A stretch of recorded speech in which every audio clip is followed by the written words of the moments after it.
अस्सलाम वालेकुम दोस्तों, तुसी देख रहे हो अपना पंजाब टीवी ते मैं थोड़ा मेजबान अफजाल अहमद। सब तो पहले अपने चैनल नु करो सब्सक्राइब ते नाल ही लगी हुई घंटी नु दबाओ क्योंकि सारी लेटेस्ट और बेहतरीन वीडियो साढ़े दोस्तों तक पहुंचे सब तो पहले। लो जी दोस्तों, वैसे अपना पंजाब टीवी ते 3 जानवर सेल किए ने साढ़े बहुत ही अच्छे सब्सक्राइबर ने। अरशद भाई समुद्री तो उन्होंने जनाब जानवर साढ़े तो खरीदे ने, जानवरों की लदाई करान लगे। अल्लाह ताला जनाब इन्होंने खैरियत नाल लै जाए, अल्लाह ताला जनाब उन्होंने नसीबा च करे। 3 जानवर जनाब साढ़े तो परचेज किए ने।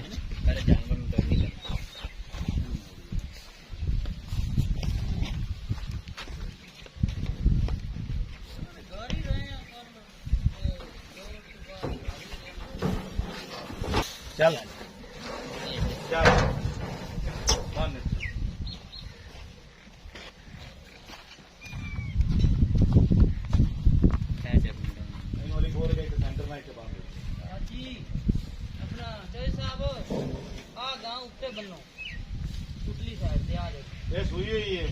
ये सुई है ना बच्चा पिछे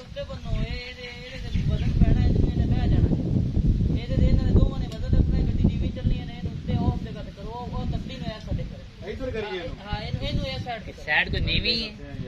मैं तो क्या तकड़ी होनी है तो बेचारी माड़ी है, इन्हें वजन पे आ बेचारी बह जानी। चल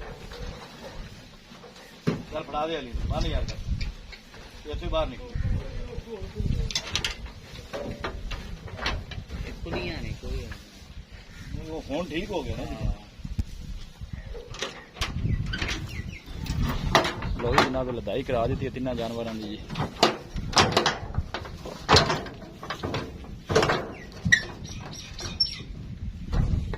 शरिया भी ला दो जी।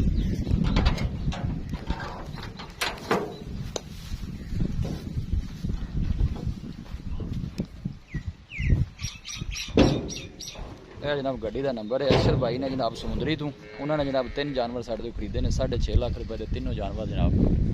एक गां सूई है जनाब, 2 माशाल्लाह सून वालियां ने।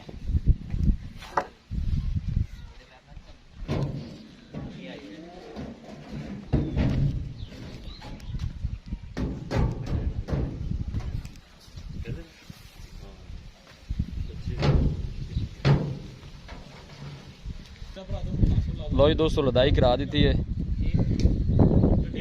वीडियो पसंद आवे लाइक ते शेयर जरूर करना है। मिलांगे एक अच्छी और लाजवाब वीडियो दे नाल। अपने मेजबान अफजाल अहमद को इजाजत। अल्लाह निगहबान।